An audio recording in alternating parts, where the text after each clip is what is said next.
नमस्कार दोस्तों, आज हम स्पोर्ट्स रिलेटेड इंजरीज की सीरीज में मेनिस्कस टियर्स के बारे में बात करेंगे। मेनिस्कस हमारे घुटने में एक बहुत ही इंपॉर्टेंट स्ट्रक्चर है और कॉमन भाषा में इसे गद्दी या वॉशर का नाम भी दिया जाता है।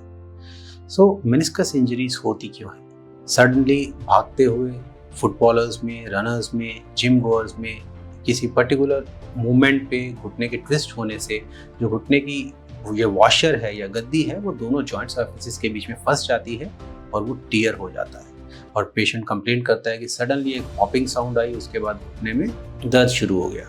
और जो सिम्टम्स की सिविरिटी है वो इस पे भी डिपेंड करती है कि टियर कितना बड़ा है।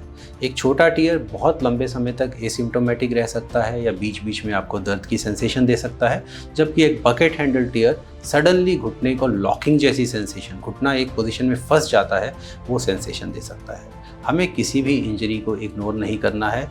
आजकल modern day non invasive diagnostic techniques जैसे कि एमआरआई है वो बड़ी सटीकता से हमें मेनिस्कस टियर्स की जानकारी दे सकते हैं।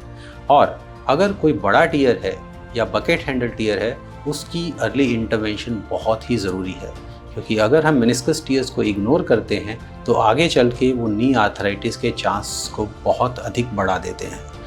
आर्थ्रोस्कोपी में अगर कोई छोटे टियर हैं तो हम उन्हें ट्रिम कर देते हैं, या फिर अगर कोई बड़े टियर हैं और हमें लगता है कि वो रिपेयरेबल हैं तो हम उनको अपनी जगह पे वापस बैठा के रिपेयर कर सकते हैं।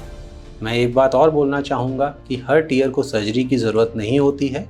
जो छोटे टियर्स हैं और फिजियोथेरेपी में कंजर्वेटिव मैनेजमेंट में पेशेंट रिस्पॉन्ड कर रहे हैं तो हम उनको एक्सरसाइज और फिजियोथेरेपी से ही मैनेज करते हैं। और साथ ही में जो डिजेनरेटिव टियर्स है, मतलब अगर किसी को घुटने का आर्थराइटिस पहले से है और उसमें टियर हुए हैं तो हम उनको कंजर्वेटिव फिजियोथेरेपी से और रिहैब थेरेपी से ही मैनेज करते हैं। Thank you very much.